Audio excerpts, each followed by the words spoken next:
नमस्कार दोस्तों, exclamation mark. मेरा नाम है अंकुश सागर। स्वागत है आपका हमारे चैनल भव्य सागर में। आप सभी को प्रेमचंद जयंती की हार्दिक शुभकामनाएं।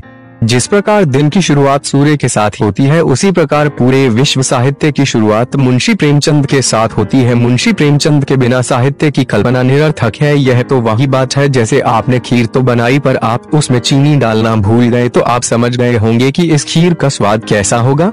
एकदम बेस्वाद! एक्सक्लेमेशन मार्क रूखा सूखा। तो चलिए शुरू करते हैं मुंशी प्रेमचंद की जीवनी। आशा है आपको पसंद आएगी। उपन्यास सम्राट मुंशी प्रेमचंद का जन्म 31 जुलाई सन 1880 को बनारस से 4 मील दूर लम्ही नामक गांव में हुआ था। उनके पिता का नाम मुंशी अजायब राय था तथा उनकी माता का नाम आनंदी देवी था। मुंशी प्रेमचंद एक मध्य वर्गीय कायस्थ परिवार से संबंधित थे।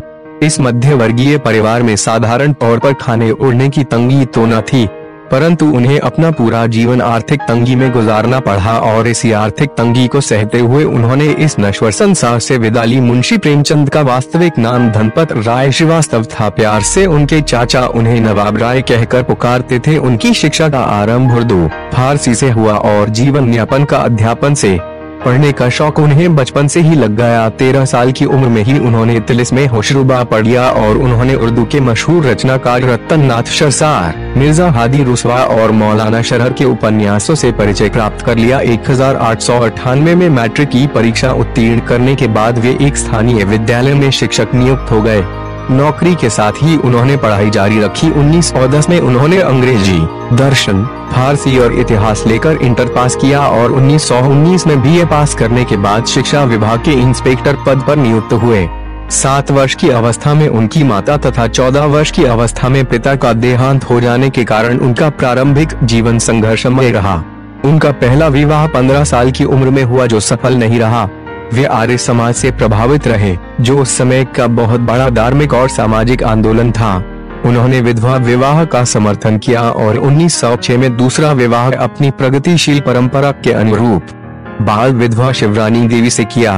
उनकी 3 संतानें हुई, श्रीपत राय, अमृत राय और कमला देवी श्रीवास्तव। 1910 में उनकी रचना सोजे वतन, राष्ट्र का विलाप के लिए हमीरपुर के जिला कलेक्टर ने तलब किया और उन पर जनता को भड़काने का आरोप लगाया। सोजे वतन की सभी प्रतियां जब्त कर नष्ट कर दी गईं। कलेक्टर ने नवाब राय को हिदायत दी कि अब वे कुछ भी नहीं लिखेंगे, यदि लिखा तो जेल भेज दिया जाएगा। इस समय तक प्रेमचंद धनपत राय नाम से लिखते थे। उर्दू में प्रकाशित होने वाली जमाना पत्रिका के संपादक और उनके अजीज दोस्त मुंशी दयानारायण निगम की सलाह से वे प्रेमचंद नाम से लिखने लगे। उन्होंने आरंभिक लेखन जमाना पत्रिका में ही किया। जीवन के अंतिम दिनों में वे गंभीर रूप से बीमार पड़े। उनका उपन्यास मंगलसूत्र पूरा नहीं हो सका और लंबी बीमारी के बाद 8 अक्टूबर 1936 को उनका निधन हो गया। उनका अंतिम उपन्यास मंगलवार सूत्र उनके पुत्र अमृत राय ने पूरा किया। कार्यक्षेत्र प्रेमचंद आधुनिक हिंदी कहानी के पिता में और उपन्यास सम्राट माने जाते हैं। उनके उपन्यास योगदान के कारण ही बंगाल के प्रसिद्ध लेखक बाबू शरत चंद्र चट्टोपाध्याय ने उन्हें उपन्यास सम्राट की उपाधि प्रदान की।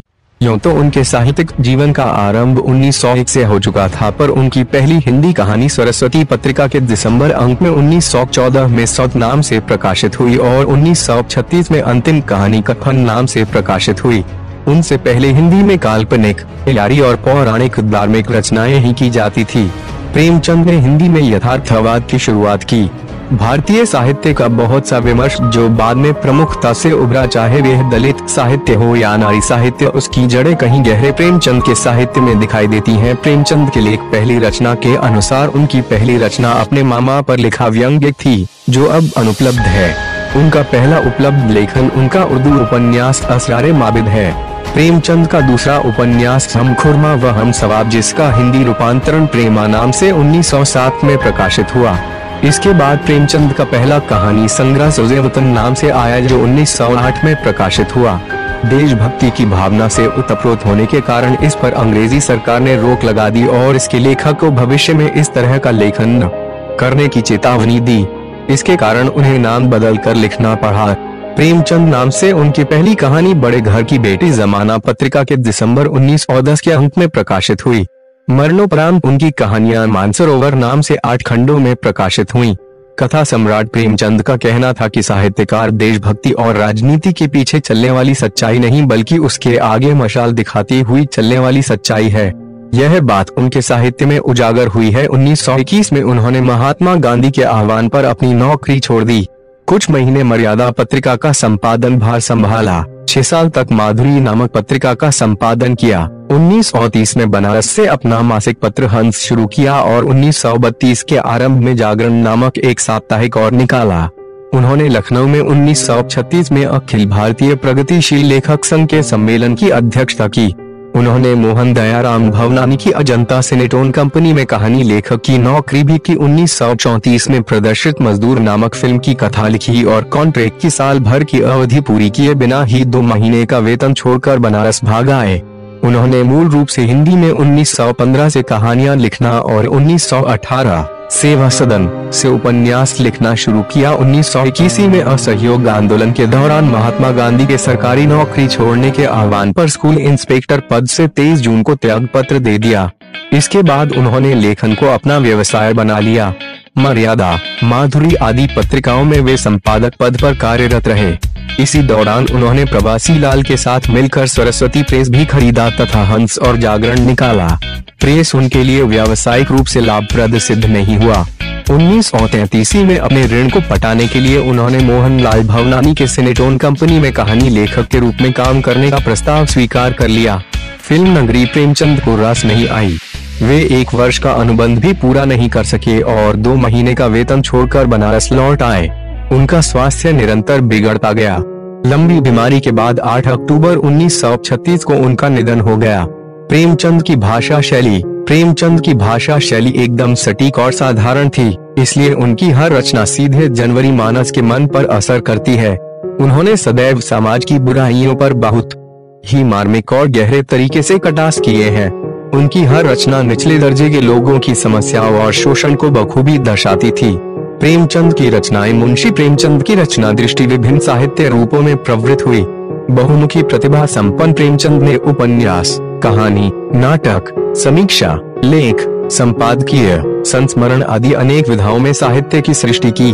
प्रमुखतया उनकी ख्याति कथाकार के तौर पर हुई और अपने जीवन काल में ही वे उपन्यास सम्राट की उपाधि से सम्मानित हुए। उन्होंने कुल 15 उपन्यास, 300 से कुछ अधिक कहानियां, 3 नाटक, 10 अनुवाद, 7 बाल पुस्तकें तथा हजारों पृष्ठों के लेख, संपादकीय, भाषण, भूमिका, पत्र आदि की रचना की।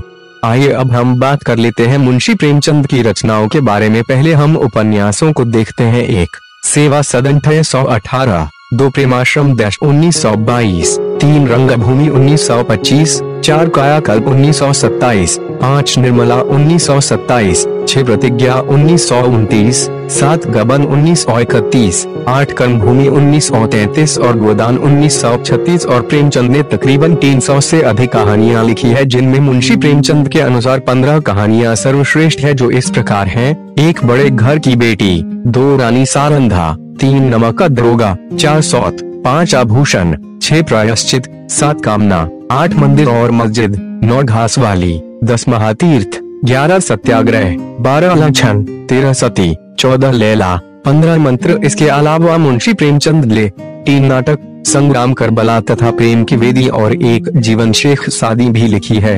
इस प्रकार हमारी जीवनी समाप्त होती है। आशा करता हूँ कि आपको पसंद आई होगी।